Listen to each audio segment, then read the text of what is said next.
Okay, guys, so we're gonna write a made-up story. So this is not something, not something that really happened to me. I want to do it a little different today.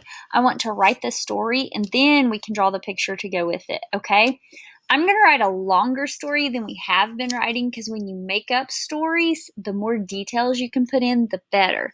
So just like with Judy Shackner, when she wrote about Skippy John Jones, it was several pages. She wrote a whole lot of details about him to tell the story. Eventually, you guys will be doing the same thing. We're going to put pages together and make books, but there will definitely be more on that later. So today in our journal, we're going to come up with a story. I want you guys to think of things that interest you or that you like, and you can make up a story. So here we go. I'm going to make up a scary story. One day, no, not one day. We're going to do one night. One night. And remember, I know how to spell these words because I've been around a while. When you've been around a while and done lots of reading and writing, you'll know how to spell them too. But until then, sound them out and write everything that you can hear. Start with a capital letter. One night, I was walking. Now, I could say through the woods, but we want to add as much detail as possible. And in fact, that's going to be one of your writing goals, is to start adding more and more detail. So I'm going to describe what the woods look like. It sounds better if I say through. I was walking through. I almost messed up. My T looks funny. Through the deep. Put a comma. Comma makes you pause a little bit. Deep, dark woods. Ooh, doesn't that sound much creepier than just, I was walking through the woods. I was walking through the deep, dark woods. It was so cold.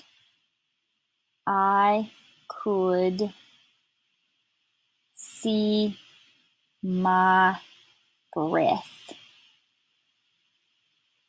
in the moonlight. Ooh, doesn't that sound creepy? When you write, try to use all your senses. Think about what eyes are seeing, what ears are hearing, if you're tasting anything, if you're feeling anything on your skin. You try to use all your senses when you write. I could hear the leaves crunching behind me.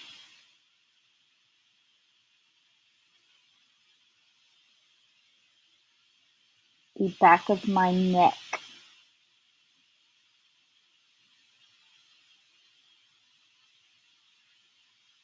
was cold, like icy fingers were touching it. Ooh, that's so creepy. So the back of my neck was cold. The crunching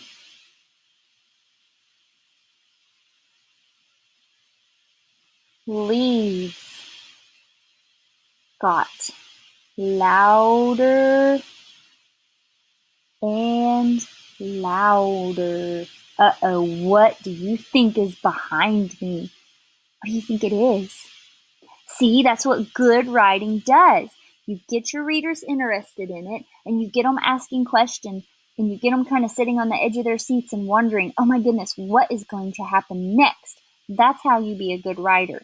So this is a really long story. You should not be writing anywhere near this long, but I'm showing you what eventually you can do.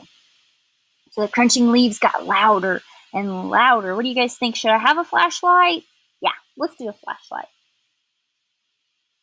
I shined my light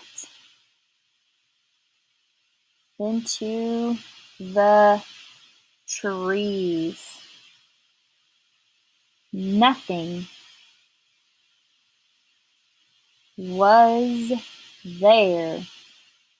Exclamation mark, because that's exciting. Nothing was there. Crunch,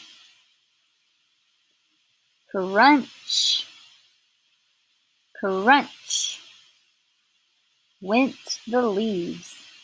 Again, if you can use sound words, words that make sound in your writing, that adds to it. Crunch, crunch, crunch went the leaves.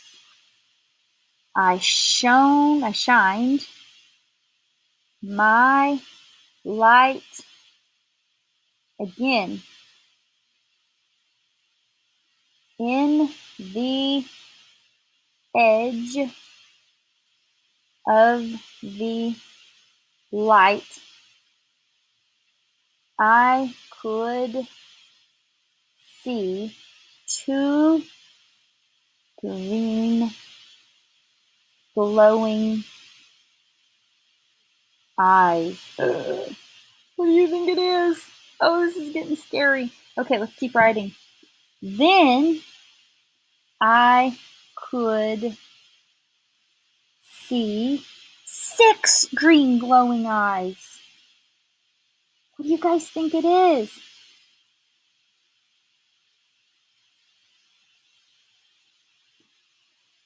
As the eyes came towards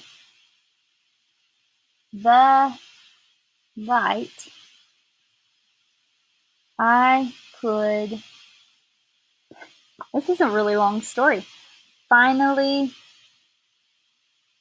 see what was behind me. What do you think it's going to be?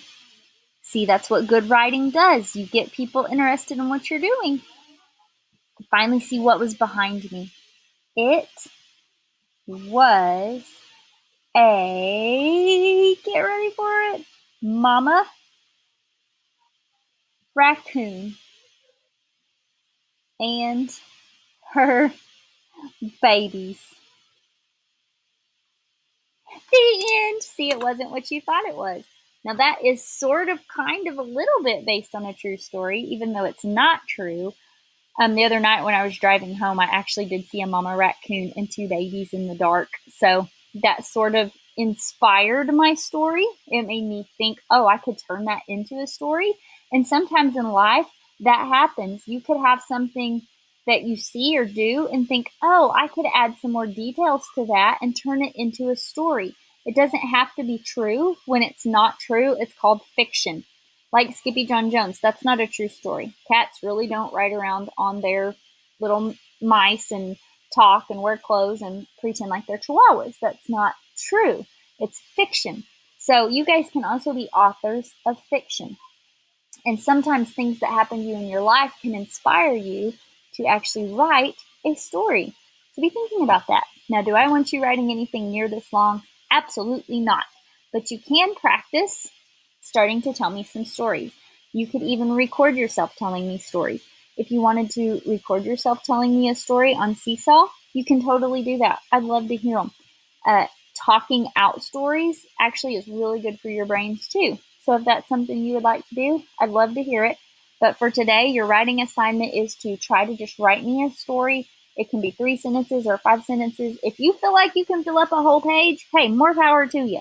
But I'm not asking it. Right now, just write me a little bit. You can draw a picture with it if you want. Do your best. And I will see you next in the reading room. So I'm going to be telling you bye. Bye.